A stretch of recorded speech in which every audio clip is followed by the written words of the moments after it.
نحمده ونصلي على رسوله الكريم أما بعد فقد قال الله تبارك وتعالى في القرآن المجيد أعوذ بالله من الشيطان الرجيم بسم الله الرحمن الرحيم ذلك الكتاب لا ريب فيه هدى للمتقين وقال النبي صلى الله عليه وسلم خيركم من تعلم القرآن وعلمه الہی رونق اسلام کے سامان پیدا کر، الہی رونق اسلام کے سامان پیدا کر، دلوں میں مومنوں کے الفت قرآن پیدا کر آمین۔ صدر محترم اور اسٹیج پر رونق افروز بزرگان دین اور حاضرین جلسہ، آج کی اس محفل اور مبارک اجلاس میں میرا موضوع سخن دنیا کے سب سے پاکیزہ اور مقدس کتاب قرآن پاک ہے۔ ہمیں چڑھتے سورج کی طرح یقین ہے اس کا ایک ایک حرف سچا اور صادق ہے۔ وہ قرآن پاک جس کی زبان مقدس، بیان مقدس اور جو فصاحت اور بلاغت کا ٹھاٹے مارتا سمندر ہے، جس کے متعلق ارشاد ربانی ہے۔ قرآن وہ کتاب ہے جس کے صادق و برحق ہونے میں کوئی شک و شبہ نہیں، جس کے بارے میں محسن انسانیت صلی اللہ علیہ وسلم نے ارشاد فرمایا تم میں سے بہتر وہ شخص ہے جو قرآن سیکھے اور سکھائے۔ دعا کیجئے کہ خداوند قدوس ہمیں قرآن کی دولت سے مالا مال فرمائے، آمین۔ نوجوان دوستو، قرآن پاک رب ذوالجلال کی طرف سے عطا کردہ وہ حسین تحفہ ہے جس نے 23 سال کی قلیل مدت میں پورے عالم میں یہ انقلاب برپا کر دیا تھا کہ بڑے سے بڑے فصحاء، بلغاء اور ادباء اور شعراء حیران و شدہ رہ گئے، اس کی آیتوں کو سن کر پتھر دل موم ہو گئے۔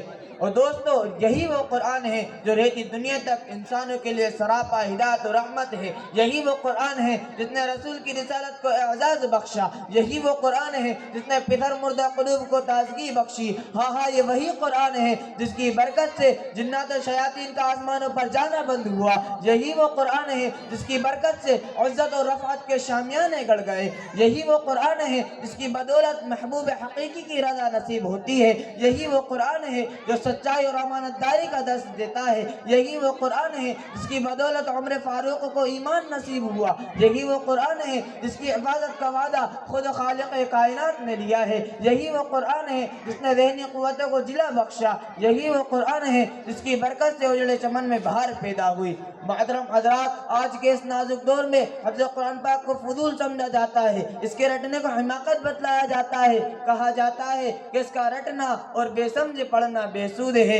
افسوس، صد افسوس، قرآن پاک کے بارے میں ہمارا یہ خیال کہ جس کے بارے میں شہنشاہ بطحہ محمد رسول اللہ صلی اللہ علیہ وسلم نے ارشاد فرمایا اقرأ وارتقی ورتل کما کنت ترتل فی الدنیا فإن منزلك عند آخر آیت تقرؤوها، کہ قیامت کے دن حافظ قرآن سے کہا جائے گا کہ قرآن پڑھتا جا اور جنت کے درجوں پر چڑھتا جا اور ٹھہر ٹھہر کر پڑھ جیسے تو دنیا میں ٹھہر ٹھہر کر پڑھا کرتا تھا، بس تیرا مقام اور ٹھکانہ وہیں ہوگا جہاں آخری آیت پر پہنچے۔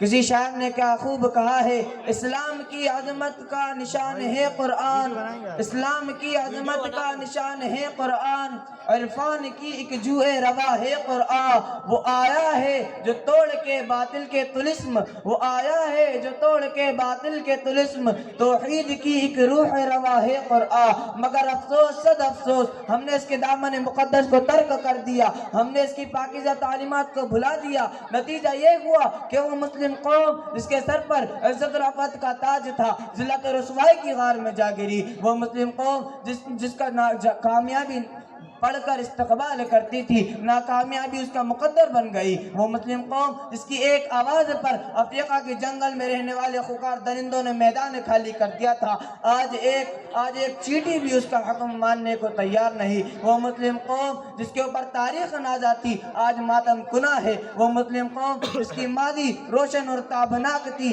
حال و مستقبل اس کا تاریخ ہے۔ وہ معزز تھے زمانے میں مسلمان ہو کر، وہ معزز تھے زمانے میں مسلمان ہو کر، اور ہم خوار ہوئے تاریخ قرآن ہو کر۔ مسلمانوں سمجھو اور ہوشیار ہو جاؤ، غفلت کا پردہ چاک کرو، قرآن سے وابستہ ہو جاؤ، ورنہ یاد رکھو تاریخ ہمیں کبھی معاف نہ کرے گی۔ مسلمانوں ایک وہ دور تھا جب مسلمانوں کا مقابلہ حامان بن ولید سے ہوتا ہے. دشمن خدا اور دشمن رسول کے پاس طاقت و قوت ہے اور 60,000 فوج کا لشکر جرار ہے. مسلمانوں کے پاس صرف 10,000 فوج ہے اور اسلامی فوج کا کمانڈر خالد بن ولید ہے. مسلمانوں کو تو یہ بھی علم نہیں کہ دشمن کے پاس کتنی فوج ہے, اس کے پاس سامان کیا ہے اور اس کی تعداد کیا ہے. مشورہ ہوتا ہے اور خالد بن ولید سے کہا جاتا ہے کہ 300 آدمی لے کر جائے اور پتہ لگائے کہ دشمن کے پاس سامان کیا ہے, اس کی تعداد کیا ہے اور وہ کہاں ہے.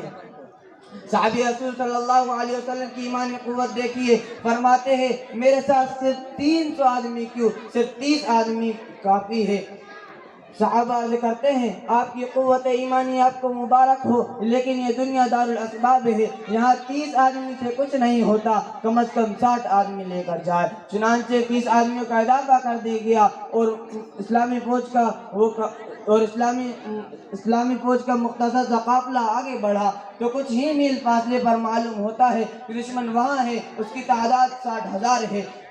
خالد بن ولید کی ایمانی حرارت جوش میں آتی ہے اور فرماتے ہیں ادھر منتظر صحابہ کو اطلاع کی ضرورت نہیں, ہم ان سے مقابلے کے لیے کافی ہے. سب یک زبان ہو کر کہتے ہیں ہمیں شوق شہادت ہے, ہمیں شوق شہادت ہے. جب شہادت سامنے ہے تو دشمن کی تعداد اور کثرت سے پرواہ کیا ہے. اسلامی مجاہد کا سب بناتا ہے تو دوسری طرف 60,000 فوج کا لشکر ہے. حامان بن ولی آگے بڑھتا ہے اور کہتا ہے کہ میں تو سمجھا تھا کہ مسلمان قوم سمجھدار ہوگی, لیکن تم احمق ہو.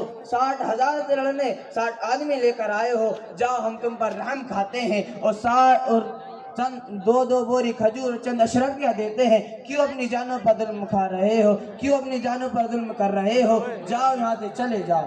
دوستو اب جگر پر ہاتھ رکھیے اور سنیے. خالد بن ولید فرماتے ہیں تو واعظ بن کر آیا ہے یا کمانڈر بن کر آیا ہے, تجھے شرم نہیں آتی, تو اپنی بزدلی کو آج کے پردے میں چھپاتا ہے. تم میں لڑنے کی طاقت اور قوت نہیں. اسلامی مجاہد کا اعظم سب بناتا ہے.